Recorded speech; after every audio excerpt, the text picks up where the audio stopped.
So, ayan, may nag-comment kung diploma versus diskarte daw. And tulad nga ng lagi kong sinasabi, syempre, importante talaga ang diskarte sa buhay. Kasi ang daming mga hindi nakapag-aral, or hindi nakatapos mag-aral, pero successful sa life. Pero syempre, ayan, syempre nga, importante pa rin talaga ang diploma. Importante na makatapos ng pag-aaral kasi yun yung kayamanan na hindi pwedeng manakaw sa atin ng kahit sino man. 'Di ba? So, kaya ako, talagang tinapos ko yung pag-aaral ko sa FEU, batch 2015 ako graduate ng BS Medical Technology sa Far Eastern University. Ayan, and yung mga kapatid ko is nakatapos din. Yung kapatid ko naman is cum laude sa UST ng accountancy. And yung isa naman guys is Mascom. Pero ngayon, mas komportable sa bahay.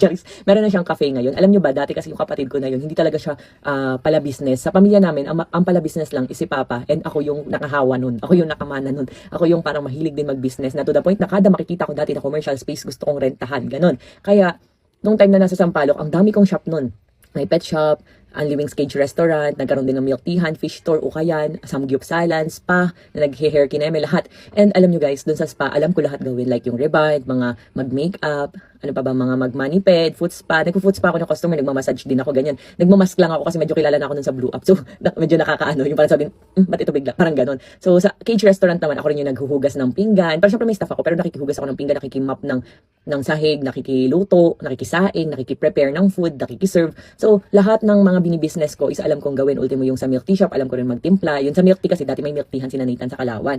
So, ayun, tinuruan niya ako ng mga timpla nila, ganun. So, lahat yon is kaya kong gawin, alam namin gawin. Pero lang yung sa fish. Sa fish, medyo may idea ako kasi di ba nag-fish store din kami. Pero ang kagandahan sa fish store namin, naglulutangan nga yung mga isda. Tapos ito ngayon si Nathan, kahit wala siyang idea sa mga fish, inaral niya talaga, inalam niya talaga. Like yung bago naming business ngayon, bagong business ng asawa ko na entry, electric motorcycle parts and accessories dito sa Tagaytay. Dati wala yang alam sa mga ganun, as in, sa motor, nauna pa nga akong matutong magmotor.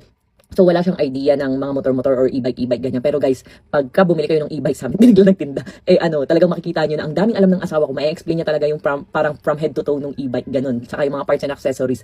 May nakausap nga akong babae, sabi niya, ang galing ng asawa mo, alam niya talaga yung tinitinda niya. And yun yung pinaka-importante, like nung may grooming shop ako dati, yung pet shop, alam niyo, kaya kong mag-groom ng aso, kahit masungit yung aso, kaya kong i-groom, maggupit ng aso. And syempre una, nag-practice muna ako sa alaga ko. Ayan, tapos pag wala yung groomer ko, ako yung nag-groom ng aso. Kasi syempre guys, hindi naman porket wala yung tauhan natin, i-stop na doon di ba? Para pag wala yung tauhan, tigil na. Kagaya ngayon, day off si nanay, yung cook namin dito sa bahay. So ano pala pagka wala yung cook namin sa bahay, tigil na yung pagkain, wala kakain sa pamilyang to, ganun. So ayun, pero sabi ko nga sa inyo, importante pa rin talaga na may diploma, yung may pinag-aralan, nakatapos ng pag-aaral. Kasi ngayon yung bagay na hindi mananakaw sa inyo or hindi makukuha sa inyo ng kahit sino man, and dadalhin nyo yan hanggang sa kamatayan, di ba? So importante talaga yun. Kasi for example, ako, may knowledge ako sa pagme-medtech. Marami akong alam.